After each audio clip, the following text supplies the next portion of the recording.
गांव का गरीब आदमी कोर्ट कचहरी जाने से डरता है, क्योंकि उसे लगता है कि न्याय के लिए लड़ना उसके जीवन को और अधिक कष्टमय बना सकता है। बहुत से लोगों का ब्लड प्रेशर हॉस्पिटल का वातावरण में बढ़ जाता है। इसी तरह सामान्य व्यक्ति का तनाव कोर्ट कचहरी के वातावरण में भी बढ़ जाता है।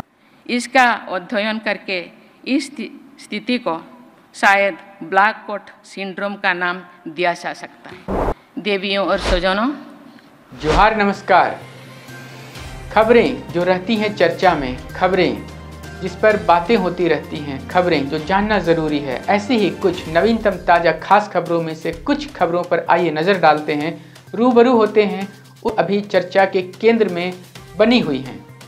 देवियों और स्वजनों, ये हमारे सामाजिक जीवन का एक दुखद पहलू है कि कुछ मामले में साधन संपन्न लोग अपराध करने के बाद भी निर्भीक और निश्चोत घूमते रहते हैं।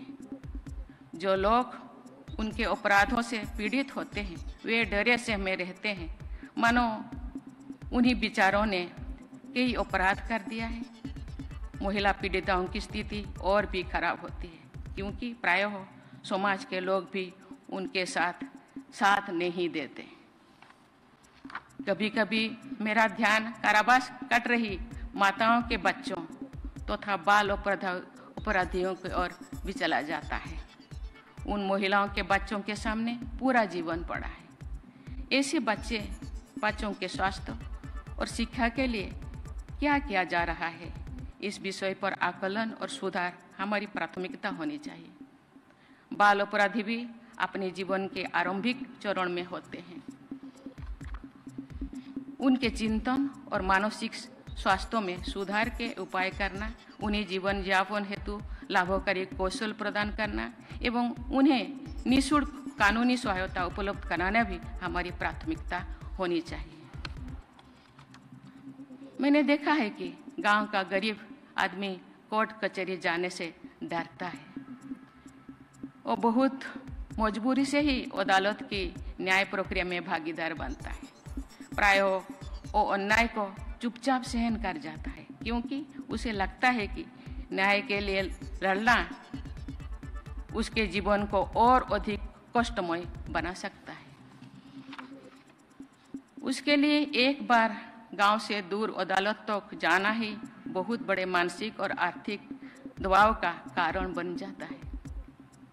ऐसी स्थिति में बार बार तारीख देने यानी स्थगन की संस्कृति अर्थात कल्चर ऑफ एडजर्नमेंट से गरीब लोगों को जो कष्ट होता है उसकी कल्पना भी बहुत से लोग नहीं कर पाते।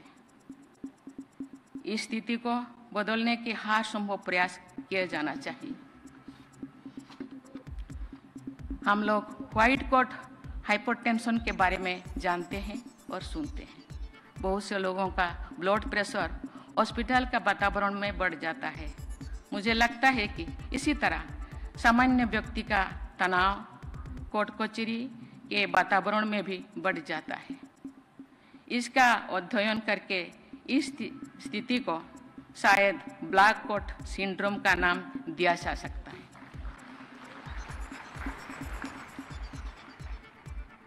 अदालत में सामान्य लोग घबराहट में प्रायः अपने पक्ष में बातें भी नहीं कह पाते हैं जो वे अच्छी तरह से जानते हैं और कह सकते हैं, लेकिन कह नहीं पाते। जो बलात्कार जैसे जघन्य अपराध के मामले में न्यायालय के निर्णय एक पीढ़ी के गुजर जाने के बाद आते हैं, तो सामान्य व्यक्ति को लगता है कि न्याय प्रक्रिया में संवेदनशीलता कम है। मैं आपको एक बार में कही थी कि गांव के लोग, गरीब लोग अदालत से नीचे से ऊपर तक जितने न्यायाधीश है सबको भगवान मानते हैं, क्योंकि वहां जस्टिस मिलता है।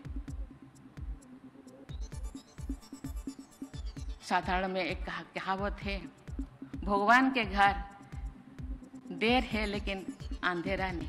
लेकिन देर कितने दिन तक, कितना देर हो सकता है? 32 साल, 12 साल, 20 साल, 10 साल?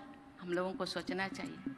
तब तक जिसको न्याय मिलेगा 32 साल के बाद शायद उनके चेहरे से मुस्कान ही खत्म हो जाएगा, जिंदगी ही खत्म हो जाएगी। इसके बारे में बहुत सी गहरे से सोचना चाहिए।